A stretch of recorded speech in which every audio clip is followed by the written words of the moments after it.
Aí temos, en definitiva, o contrario anterior. A Galicia interior e a Galicia unhas taxas de mortalidade tremendamente elevadas e en consonancia con o maior dinamismo da xuventude do litoral, a realidade é totalmente contraposta. O crecemento vegetativo, como pode ver, o interior é maioritariamente negativo e tremendamente escaso, hai que decirlo, os concellos que manifestan vitalidade desde o punto de vista demográfico. Pero o que se debe certo que frente a esta realidade demográfica que pode parecer preocupante, tenemos unha nova realidade. Deixamos de ser un territorio migratorio, ainda que seguimos sendo un territorio de migración, non se son Suiza, sigue estando aberta, seguimos partindo de Galicia cara a Suiza, o que pasa é que no cambio social tamén hai certos valores simbólicos, falar da nosa Galicia, pois quizás ou en España é un tema tabú, que está todo este traballo de Marcelo Montana, na antropoloxía, falar de migración hoxe en día tamén se converte en certo modo un tema tabú. En estes anos, emigración e migración non temos un importante cambio deste modelo e Galicia, o igual que o Estado, comeza en definitiva a avanzar. Aí temos as dúas realidades, un saldo migratorio e un saldo vegetativo.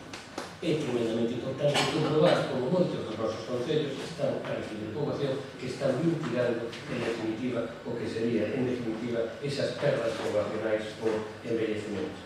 Hai voces que dicen, sí, pero chega maior, retornados de Europa, bueno, en definitiva son xente que chega independentemente de edade, xente que chega con súa jubilación, xente que en definitiva vai consumir, xente que en definitiva envellecida, moitas deles, pero que están xerando postos de traballo, que están xerando procesos de articulación territorial. Ás veces me pregunto, que sería de Galicia estes anos se non hubiésemos tido tantos anos? Por sexos, que pasou en estes anos a nivel de estructura de población? Pois foi-se rompendo a dinámica da feminización galega que lanzaron os poetas sociais do noso nome. Hai un proceso de masculinación e masculinización que se foi operando ao longo destes anos e que se foi mitigando por, sobre todo, como consecuencia da incorporación da muller dentro do que foron os procesos migratorios. Unha incorporación da muller nos procesos migratorios ao longo destes anos que intentou ralentizar, cando menos, estes ámbitos ou esta realidade tamén a minorización, en definitiva, das saídas de tipo masculino. A razón de masculinidade é que temos, pero hai unha realidade, se está masculinizando a Galicia alta, a Galicia da montaña. En definitiva, hai unha nova realidade que quizás non está ben estudiado, que quizás nos está a falar un pouco de maior mobilidade por parte da muller que os homens. Normalmente o home, a idea que tivemos que era que non se movía, pero neste momento que a muller a que inicia procesos de mobilidade máis amplios, sobre todo a medida que avanzamos en idade. É algo que todavía non está estudiado, pero a masculinización de certos concellos non está aplicado. E aí estaría o monarxio ao redor de Galicia. Esa Galicia xove, menor de 16 anos, que insisto, pero que tiñamos anterior, esa Galicia máis envellecida, ainda que, bueno, falar de máis de 65 anos de vello, quizás esos son os parámetros que os demógrafos que van a utilizar ao finales do século XIX, igual tendo con dos cambios que se operaron, decir que a incorporación ao mundo laboral, si sabemos que se pode ser partido a partir de 16 en remate da secundaria, pero os nosos fillos e as nosas fillas sabemos que cada vez permanece máis dentro da casa. É dicir, unha persona de 65 anos que vello, pois non habría que animalizar. Quizás habería un día que teremos que recompoñer o que serían os grupos vivales para a realidade. A realidade deste Galicia son as pirámides de poboación. Vexamos a base. Si ben é certo que estamos engrosados aos 2021, finales dos 50, 60, todavía andamos para aquí, o que eso suporá para o sistema de pensión no noso país, si ben é certo que se miramos as bases, este é un sistema tenderá ao equilibrio, evidentemente, a medida que avanzamos, as xeracións vacías irán ocupando os pesos dese baby boom daqueles anos de recuperación demográfica despois desa guerra que nos explorou nos anos 50, 40, finales dos 40 e 50, nos por as circunstancias políticas e económicas tivemos que facer nos anos 60, así nos fixamos un pouco na base, vemos como parece que tenta a de novo expandirse. En definitiva, creo que os aportes que están a chegar non son resultado inmediato no plano demográfico, pero bueno, a chegar a reclamación temporal, pero con outras pautas culturais, creo que tenden, en definitiva, parece a despertar un pouco o crecimiento do xénero. Cara ao futuro, pues cara ao futuro é que esa evolución da población. Podemos observar que Coruña e Pontevedra, con esas proxeccións feitas de idea, parece que se apuntan clarísimamente cara a unha proxección de crecimiento nesa Galicia litoral e no interior nos quedaría a Mariña e as grandes capitales Lugo, Ourense, o Ribeiro, Verín e, en menor medida, a zona de Valdeorras. E con isto remataría a miña intervención e daría paso aos compañeros. Eu tamén agradezco a invitación do Ateneo para participar en esta charla, en este coloquio, e a ustedes tamén le agradezco a súa presencia. A mí tócame falar das pensións.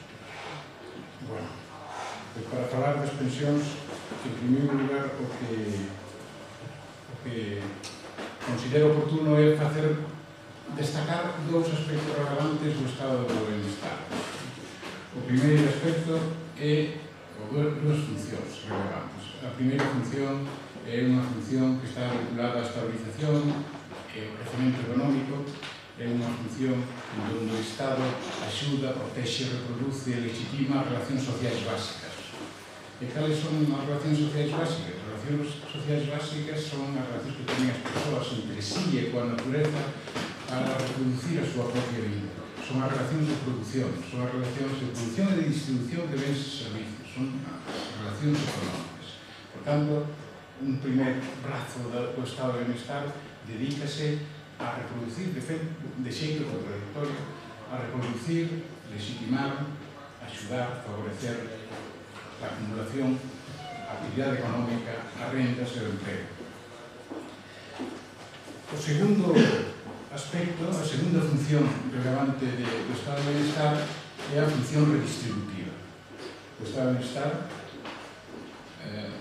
provisiona de servicios públicos sustantivos á sociedade, a sanidade, a educación, a vivenda, a cultura, etc. E tamén fai prestacións económicas importantes. Os servicios públicos son transferencias de renta en especie e as prestacións económicas son transferencias de rentas monetarias.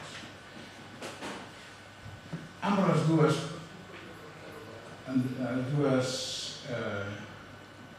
partes dos servicios e as prestacións representan en España entre o 50 e o 60% do total do gasto público do sector público, do total do gasto público de todas as administracións.